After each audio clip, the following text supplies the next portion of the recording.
तो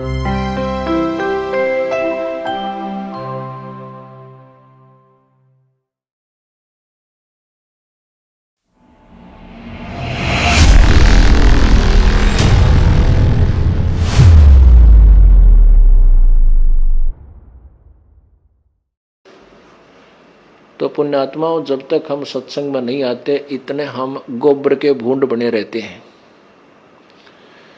गोबर का भूंड देखा होगा आपने, ना देखा हो तो बताता हूं। एक काला सा भूंड है, काला भूंड, काला, उसके जानवर सा होता है और उसके जो है ना पंख होते हैं। और वो क्या करता है, जैसे खेतों में हमने विशेषकर देखा, क्योंकि दास का जन्म किसान परिवार में हुआ, तो वहां खेतों में हमने क्या देखा, जैसे पशु कहीं चारा चरते चरते घूमते फिरते चौथ कर देते, अपना गोबर कर डाल देते थे, टट्टी कर देते थे, तो वो गोबर वहां पड़ा रह जाता था रात में। सुबेरा हम देखते थे तो उसमें से भूंड, ये काले भूंड होते हैं भंवरे जैसे, वो उस गोबर के ऊपर और रेता ला के, रेत मिट्टी, और उसकी गोली बना लेते थे, छोटी छोटी टेबलेट टाइप, गोल गोल गोल गोल, ये जो खुरमिया कैसी, और उसको अपने पंजों से ऐसे लुढ़का लुढ़का कर अपने अपने महल में ले जाते उस बिल में। और वो कभी उस गोली का ऊपर न आप गिर जा, फिर उठ कर फिर धकाओ, फिर कुला करता, यानी इतनी प्रयत्न करके उस गोबर ने उठा उठा कर बिल में ठोक रहा है। कहीं उसको ये चिंता है कि कहीं ये गोबर खत्म ना हो जाए, फटाफट अपने घर में धर ले, अपने घर में रख ले इसने गोबर ने। तो ये जो आज माया पुजारी जीव हैं, जो धन इकट्ठा कर करके बैंक में धरे हैं, कि तो और सोना खरीद लिया, कि तो शेर खरीद लिए, भगवान भजना छोड़ दिया, फिर वह गोबर के भूंड बनाए जाते हैं। वो भूंड बनाए जाते हैं और वो गोबर इकट्ठा करके ले, उनकी वृत्ति वही रहती है, लूट ले फटाफट कर दे, गोबर कम हो जाए, और उसको न भर ले अपने घर में। फिर क्या होता है कि कई एक तो हमने देखा, वो ऐसे ऊपर तले गिरते उड़ते, उस इतनी बड्डी को छोटा बनाओ, कौन बेईमान होया करें, अच्छा बड्डा गोला बनाकर उसमें दुकान ले जाओ, कभी ऊपर के गिर, और पशु के पैर के नीचे रस्ते में आकर मर जाते हैं। अब वो गोबर वहां से ढो रहा था, वहां इकट्ठा कर दिया, वो ना उसका काम आया और वो मर गया बीच में। पुण्यात्मा एक उदाहरण है जो हमें अपने हृदय में समाना चाहिए, और इसी से हमें लाभ होता है। भले ये एग्जाम्पल्स हैं, परंतु हमारे लिए बहुत काम की चीज हैं। इस अज्ञान अंधेरे को हटाने के लिए ये बहुत काम आवेंगे। एक भंवरा था, भंवरा प्रतिदिन बाग में जाता था, महक आनंद लेता था। उसने एक दिन देखा कि एक आपका सजातीय भाई अज्ञानतावश, देख यहाँ इस गंदे गोबर को, इस गंदगी को के अंदर, और इसमें लटपट हो रहा है, इसने उठा उठा के इधर जमा कर रहा है, और इसको समझा दूं, इसको बता दूं कि चल बाग में बहुत अच्छी जगह है, वहाँ बड़े सुंदर सुंदर फूल हैं, बड़ी महक है, और वहाँ खाने के लिए भी कोमल कोमल पत्ते, फूलों की पंखुड़ियाँ हैं, वहाँ कोई दिक्कत नहीं है। तो वो अपने मित्र वो भूंड के पास बैठ गया भंवरा, और कहने लगा, भाई आजा तुझे बाग में ले चलूं, और वहाँ ऐसे ऐसे ठाठ है, ऐसे ऐसे महक आती है, वहाँ ऐसे ऐसे सुगंध है, पता नहीं कितनी वहाँ खुशियाँ हैं, अच्छी छाया है। और वो भूंड कहता, भाई मेरे काम में बाधा ना कर, मुझे काम करने दे, तू अपना काम कर, तू तो निठल्ला, तेरे को काम तो है नहीं, बकवाद भाव है, रोज बाग में जाता है, और मुझे समय नहीं है, और मेरा बहुत काम पड़ा, दे कितना गोबर यो चौथ पड़ा, इसको मैंने अपने घर रखना उठा उठा के। अब उसने एक दिन कहा, 2 दिन कहा, 3 दिन कहा, वो भूंड नाराज तो होया को नहीं, क्योंकि मित्र था, कहने लगा, भाई मेरे पास समय नहीं है। लेकिन उसको कुछ दिनों के बाद उसके अंदर से जो भंवरा बाग से आता भी, उससे मिलता, जाता भी मिलता। जब वो वापस आता तो उसके अंदर से बहुत सुंदर महक आती उस भूंड ने। तो कुछ देर वो बैठने लग गया, छोड़ के उस गोबर की डली ने। और फिर ये कह देता भाई समय नहीं है, बात तो तेरी ठीक है। कहने का भाव ये है कि एक दिन उसने स्वीकृति दे दी, चल भाई तू रोज कहता है तो आज तेरे बाग ने भी देखा हूं, बगीची ने। उस भूंड ने कहा, बौरे ने कहा, भाई तेरे काम ने मैं करवा दूंगा बाद में आकर न, यदि कोई काम में तेरे को दिक्कत आती है, भाई कोई हानि है तो मैं पूरी करवा दूंगा, तेरी मदद करा के तेरे शेष काम ने कल मैं पूरा करवा दूंगा, तुम मेरे साथ एक बार चल पड़े।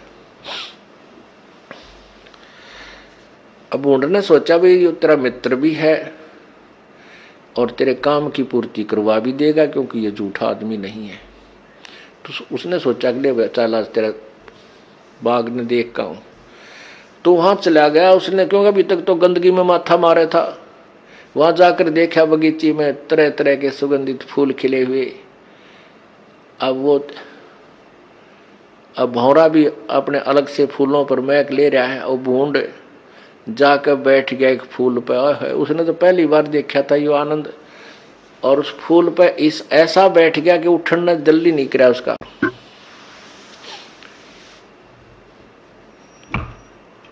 तो क्या हुआ कि शाम के समय वो फूल बंद हो गया, लेकिन वो भूंड नहीं उठा।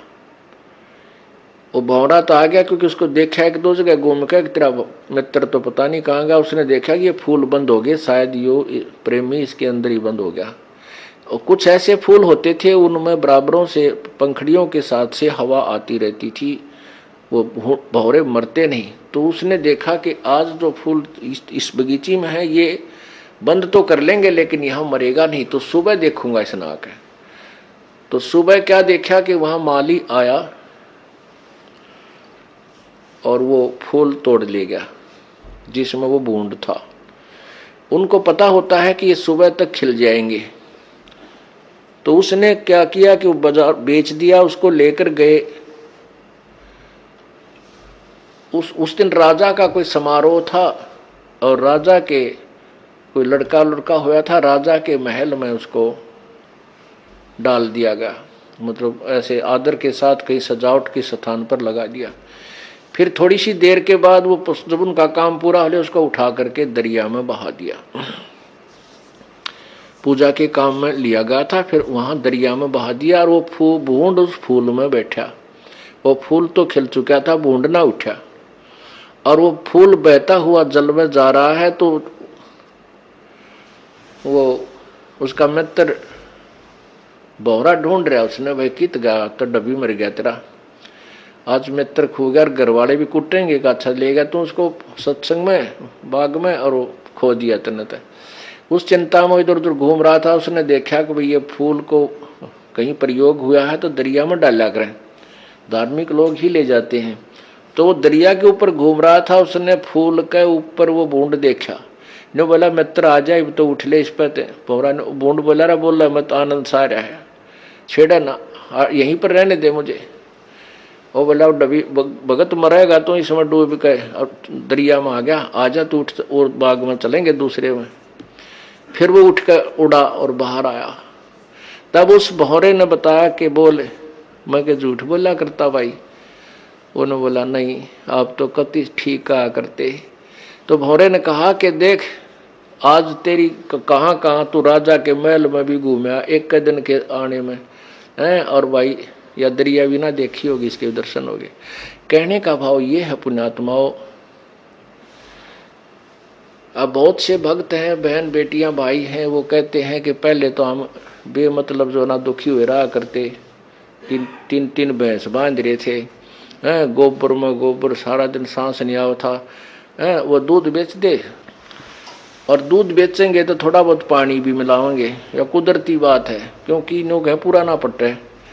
अरे पूरा तो भगवान पाड़ेगा जब पट्टेगा, ये दूध में पानी या मिलावट कोई 2 नंबर के काम तो नहीं।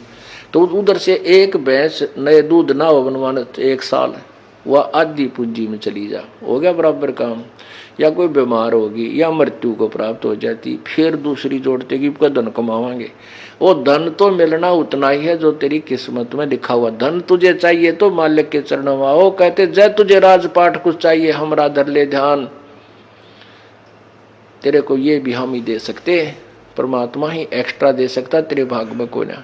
तो अब वो प्यारी आत्मा बहन भाई बेटियां, अब जब सत्संग सुन लिया, यहाँ आते हैं रह रहकर, अब नो कहो तेरा गजब हो, खाम खा गठड़ी है, दुख की गठड़ बांधे फिर रहे थे और बेमतलब परेशान हो रहे थे।